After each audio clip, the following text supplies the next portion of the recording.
खैबर पख्तूनख्वा में अगवान बाशिंदों के गैर कानूनी क़याम पर कानून नाफिज करने वाले इदारों ने तहफ़्फ़ुज़ात का इजहार कर दिया। सूबाई महकमा दाखिला और पुलिस ने सूबाई असम्बली की सिक्योरिटी कमेटी को आगाह कर दिया। गैर कानूनी मुकीम अफगान बाशिंदों से मुतालिक कमेटी को आगाह किया गया कि पंजाब और कश्मीर में क्रैकडाउन के बाद हज़ारों गैर कानूनी अफगान बाशिंदों ने खैबर पख्तूनख्वा में रिहाइश इख्तियार कर ली है। इलाकाई जराइम और दहशत गर्दी में बरह रास्त गैर कानूनी मुकीम अफगान बाशिंदे मुलव्वस पाए गए। सूबे में गैर कानूनी मुकीम अफगान बाशिंदों के खिलाफ ऑपरेशन नागुज़ीर है। 2 साल के दौरान खैबर पख्तूनख्वा में गैर कानूनी अफगान बाशिंदों के खिलाफ हुकूमती पॉलिसी के तहत कोई क्रैकडाउन नहीं हुआ। खैबर पख्तूनख्वा में अगवान बाशिंदों के गैर कानूनी क़याम पर कानून नाफिज करने वाले इदारों ने तहफ़्फ़ुज़ात का इजहार कर दिया।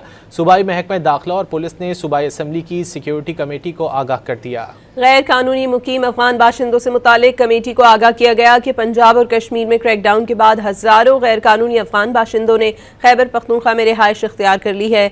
इलाकाई जराइम और दहशत गर्दी में बरह रास्त गैर कानूनी मुकीम अफगान बाशिंदे मुलव्वस पाए गए। सूबे में गैर कानूनी मुकीम अफगान बाशिंदों के खिलाफ ऑपरेशन नागुज़ीर है। 2 साल के दौरान खैबर पख्तूनख्वा में गैर कानूनी अफगान बाशिंदों के खिलाफ हुकूमती पॉलिसी के तहत कोई क्रैकडाउन नहीं हुआ।